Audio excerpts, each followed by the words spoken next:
dia bilang di Jakarta itu kita bisa bilang lah pasaran itu mungkin buat 2024 itu 3 sampai 4 M lah.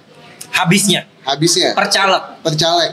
Kalau nggak pakai ide-ide kreatif ya, caleg muda itu jangan hanya diksi aja gitu loh, jangan hanya sebagai afirmasi saat kalian kampanye, tapi ya lebih ke substansi. Isu apa yang kalian mau advokasikan, kebijakan publik apa yang kalian mau hasilkan juga di saat kalian terpilih gitu loh. Orang-orang yang punya privilege ini apakah bisa terkalahkan dengan apa yang tadi yang lu sampaikan dengan 4 aspek tadi? Ini aspek yang terakhir ya, logistik ya. 3 aspek lah kita ngomong di situasi saat ini ya. Iya, bicara posibilitasnya itu nggak bisa kita prediksikan dari sekarang lah mas. Iya, kondisi dapil itu berbeda-beda. Ya. Saya bicara di perkotaan, saya optimis dengan anak-anak muda yang tidak mau bermental amplop lah bicaranya gitu. Tapi ketika di pedesaan atau di pelosok itu, ya memang kondisi masyarakat itu mau berinteraksi dengan caleg yang membawa sembako dan paket. Halo semuanya, gua Rozi Fendi. Selamat datang kembali di Ngomong Politik, di mana semua orang kita kasih kesempatan untuk ngomong soal politik. Kalau biasanya gua selalu ngajak para caleg muda yang akan berkontestasi di pemilu 2024. Episode kali ini beda. Gua akan ngajak salah satu orang yang punya inisiatif program untuk para calon legislatif muda. Please welcome Mas Fauzan. Manggilnya Mas, Abang, Bro Ojan ya. Bro Fauzan. Oke. Thank you Mas Oji. Terima kasih. Dan teman-teman ngompol ya. Ngomong politik udah invite saya ke sesi hari ini ya. Sesi hari ini. Thank you juga udah berkenan hadir di diskusi kopi hari ini.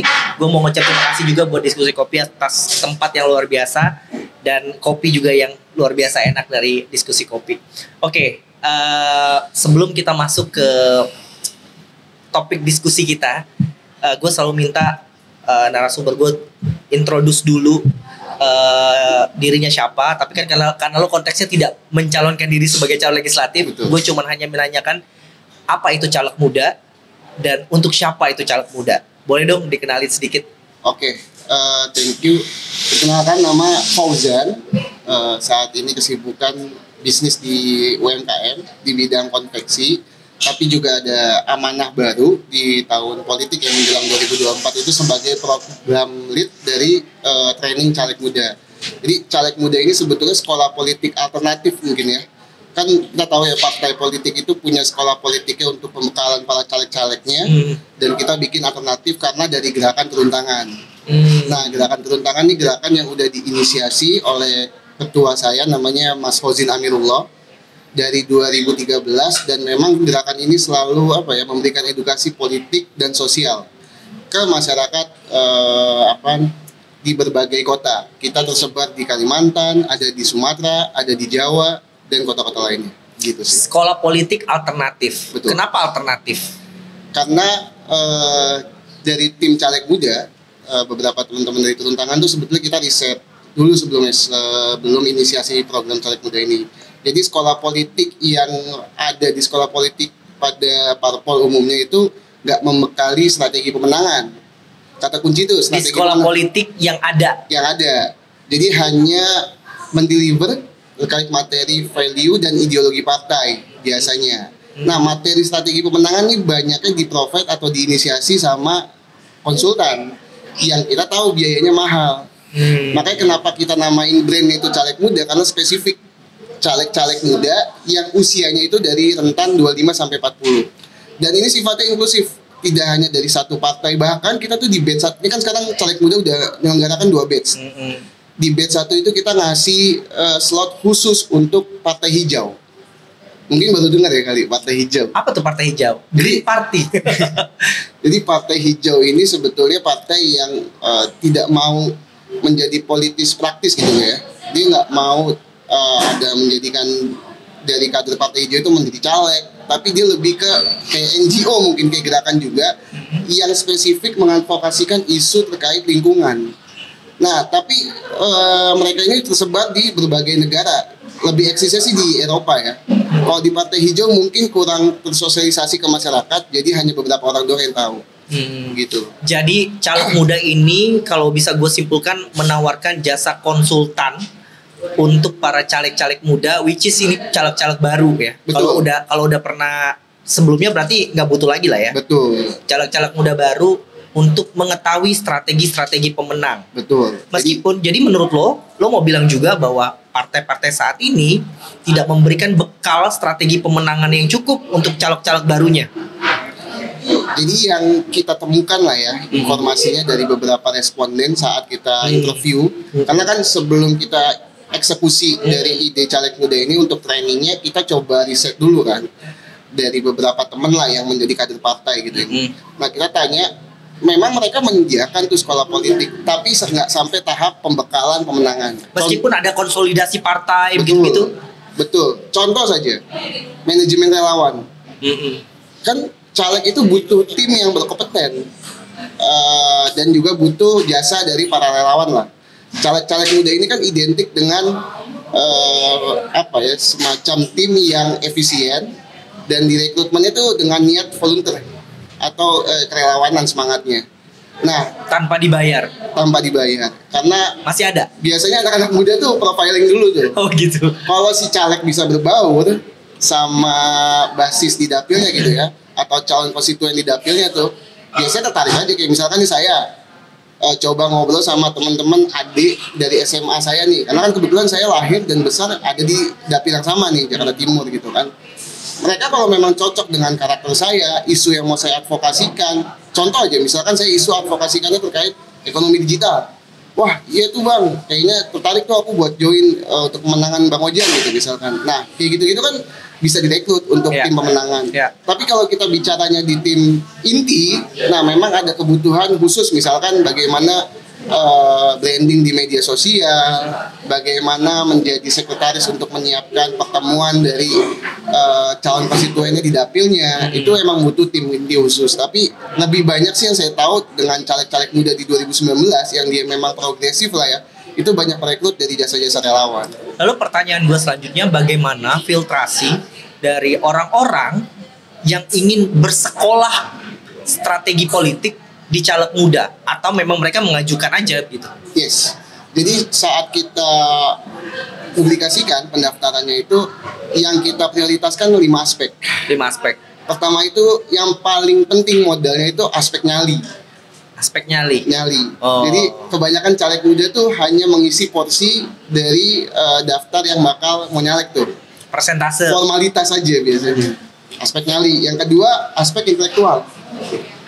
Nah, kalau parpol itu kan setahu saya ya, syarat minimalnya itu SMA. Kalau di kami, caleg muda itu harus S1 setidaknya. Yang kedua itu aspek sosial. Dia punya nggak sih kontribusi sosial di dapilnya seenggaknya gitu. Yang keempat ini aspek penting tapi kadang suka dilupakan sama teman-teman caleg muda, yaitu aspek politik. Apakah mereka sudah membangun jenjang karirnya di partai politik sebelum tahun politik? Jadi kebanyakan keberminatan caleg-caleg muda ini hanya menjelang, misalkan nih kita kan mau pemilu 2024, mereka baru join di 2023 awal. Padahal seharusnya mereka membantu lah mesin politik di lapisan akar rumputnya di tataran masyarakat itu sejak 2020 katakan 2021. Jadi mereka ternotis sama pengurus DPD-nya. Nah itu nanti berpengaruhnya ke nomor urut sebetulnya. Betul. Lalu aspek logistik. Kita ini yang penting nih. Iya, gini, kita ini tidak menanyakan secara spesifik gitu loh. Berapa angka yang kalian butuhkan, modal yang kalian butuhkan. Tapi apakah kalian mengukur efisiensi anggaran kampanye di 2019 caleg-caleg yang memang punya anggaran efisien gitu. Saya coba cerita ya. Jadi senior saya yang mentoring program caleg muda ini namanya Bro Idris dari fraksi PSI. Boleh kali cerita ya? Boleh. Dia bilang di Jakarta itu kita bisa bilang lah pasaran itu mungkin buat 2024 itu 3 sampai 4 M lah. Habisnya. Per caleg. Kalau nggak pakai ide-ide kreatif ya. Tapi Bang Idris ini di 2019 menang dengan kurang lebih 400 juta. Dia spesifik, dia mengadvokasikan isu BPJS. Jadi dia membantu BPJS gratis. Yes, dia membantu konstituennya untuk administrasi BPJS. Nah, sebentar. Ini orangnya udah terbukti menang. Oke. Bahkan ada satu lagi pemateri di Gen 1 caleg muda itu modalnya hanya 10 juta, Mas. Dari dapil Tangsel.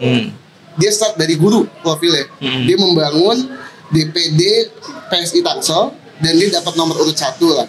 Nah memang ini agak anomali sih ya. Jadi memang lagi trennya waktu itu kan anak muda tuh lagi digandumin banget ya dengan narasi-narasi kampanye PSI. Jadi waktu itu PSI cukup jadi keberminatan buat anak-anak muda yang punya hak pilihnya gitu loh. Di periode sebelumnya. Di periode sebelumnya. Kalau sekarang ya kita tahu lah statusnya, kondisinya. Sentimennya banyak. Ya. Oke. Ngomong-ngomong soal tadi, ada 4 aspek yang tadi lo bilang. Artinya keputusan orang akan lo ini bisa gue bilang sebagai kayak politik camp ya jatuhnya ya. Jadi tempat di mana orang mengumpulkan 4 aspek tersebut, terus kemudian baru mereka terjun ke partai. Menurut lo? Enggak, malah mereka punya KTA dulu. Oh, punya KTA dulu. Yes. Iya, oke. Politik camp. Ya, menurut lo di situasi saat ini, di saat banyaknya populasi anak muda yang bakal terjun ke politik, mana yang lebih dulu? Partai butuh anak muda atau anak muda butuh partai? Kalau saat ini saya bilang partai butuh anak muda. Kenapa? Karena menargetkan suara dari pemilih di 2024 itu kan sebesar 60% ya. Jadi bisa dikatakan kan mayoritas yang memiliki hak pilih itu anak muda. Jadi rasa-rasanya memang partai politik ini butuh sekali anak-anak muda untuk join di partainya. Sudah cukupkah persentase anak muda di dalam dunia politik kita? Kalau yang memiliki otoritas masih kurang. Makanya yang kita kenal mungkin dari parlemen pusat lah ya, bisa dikatakan tuh ya beberapa tokoh-tokoh senior, elit-elit senior gitu ya. Kayak yang terbaru ini kan mungkin Bambang Pacul, gitu-gitu ya. Cuman teman-teman tahu nggak misalkan kayak ada Putri Komarudin yang dia cukup kompeten gitu untuk mengadvokasikan isu-isu anak kepemudaan gitu kan, tapi sayang nggak ter-highlight aja sama media gitu sih. Oke, kita balik lagi ke caleg muda. Jadi tadi kalau dari gue tangkap, lo menjual dalam tanda kutip ya, menjual kisah-kisah sukses para caleg-caleg yang dengan efektif dan efisiennya mereka lolos melenggang ke parlemen. Betul. Menurut lo realistiskah di dunia politik kita saat ini? Kalau dengan cara-cara yang tadi lo bilang? Kalau kita lihat dari histori ya realistis, dan kita harus pelihara rasa optimis sih sebetulnya. Artinya masih ada harapan untuk melakukan cara-cara seperti itu ya? Betul, karena ketika ya aku sih ngeliatnya ya, ketika mayoritas ada, kalau nggak posisinya seimbang lah ya di parlemen pusat, terus maupun di parlemen provinsi atau di kota kabupaten, porsinya balance nih anak muda sama orang tua. Isunya juga yang akan menjadikan kebijakan publik itu jadi lebih inklusif, lebih setara gitu lah ya. Nah, kalau bicara optimis bagaimana mereka punya anggaran yang efisien dan efektif, itu masih optimis saya rasa. Tapi gimana nih timnya sebetulnya, lagi-lagi timnya bukan calegnya yang harus kita pikirkan juga, timnya juga jadi prioritasnya. Apakah timnya memang capable gitu? Capable. Dan lagi-lagi juga mesin politik, partai politik ini apakah memang beroperasi di dapilnya gitu loh. Saya kan ngebantu beberapa caleg ya, dan nggak di satu partai aja gitu loh. Jadi selain saya berbicara strategis ya di sekolah politik caleg muda, tapi saya membantu langsung di lapangannya beberapa lo caleg. Jadi think tanknya. Betul. Jadi saya bantu, misalkan dapil 5 Jakarta Timur, saya bantu dari caleg Nasdem. Dapil 1 Jakarta Pusat saya bantu dari P3. Ada ya guys jasa kayak gini. Aku juga agak sedikit terpukau gitu, tapi but it's okay ya. Di satu sisi menurut gue bagus ya, kita tahu behind the scene-nya seperti apa. Oke. Dari berbagai macam partai politik, peserta dari caleg muda, gue nyebutnya peserta atau member, anggota, peserta caleg muda, artinya di dalam partainya sudah ditanamkan ideologi partainya. Ada transfer ideologi lagi di caleg muda? Kita lebih mengikat dengan standar moral dan value. Moral dan value seperti apa? Tapi sifatnya juga organik. Apa sih yang mereka sepakati di hari terakhir trainingnya? Dan itu menjadi standar untuk kita kerja politik saat kampanye, bahkan saat kita menang ya kita ingat nih apa yang kita telah rumuskan gitu. Kita jadi, atau calegnya? Calegnya, maksudnya antara panitia dan caleg gitu ya. Kita punya standar komitmen yang sama nih, bahwa kita mau membawa tren baru. Caleg muda itu jangan hanya diksi aja gitu loh, jangan hanya sebagai afirmasi saat kalian kampanye, tapi ya lebih ke substansi. Isu apa yang kalian mau advokasikan, kebijakan publik apa yang kalian mau hasilkan juga di saat kalian terpilih gitu loh. Jangan kemudian caleg muda ya terus apa gitu. Yes. Jadi jangan cuma jualan muda gitu kan. Betul. Kan kita tahu ya ada partai politik yang nggak usah di-mention. Rasa-rasanya saya bilang tuh di 2024 dosa-dosa politik itu banyak, Mas. Karena rasionalnya itu udah pudar gitu loh. Ketika bicara anak muda harus punya otoritas, tapi dia lebih tegak lurus dengan satu sosok bahkan. Bukan lagi atas kepentingan publik, yaitu keberpihakan ke anak muda. Seharusnya kalau memang dia spiritnya anak muda, itu lebih menyaringkan suara-suara anak muda dan kebutuhannya lapangan pekerjaan, ekonomi digital dan lain-lain gitu. Dari beberapa wawancara yang gue lakukan di Ngomong Politik dengan caleg-caleg muda baru, setidaknya ada beberapa tipe yang gue tangkap ya, tipe calon legislatif muda nih. Satu, dia punya bekal politik gagasan yang baik dan funding yang juga cukup baik. Funding itu logistik yang lu maksud ya.